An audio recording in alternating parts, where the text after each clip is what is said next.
This is Akanksha D'Souza from 12th standard, and we are here presenting rainwater harvesting project. Thing is that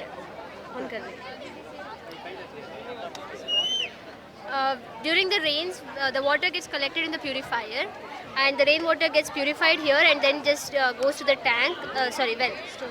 And it gets stored here. After that, we send the water to the tank, and from the tank, it just gets supplied to the crops.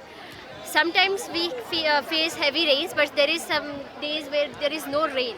That time we can collect the water from the tank and just supply to the crops. Automatically pump ons, and this is what happens. Arjun, explain. Temperature and humidity sensor. Temperature and humidity sensor, and this is moisture sensor. For example, when the crops are dry, the motor gets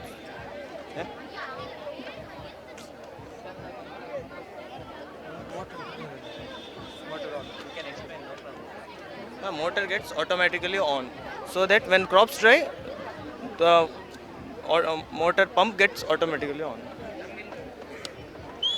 Okay, sir.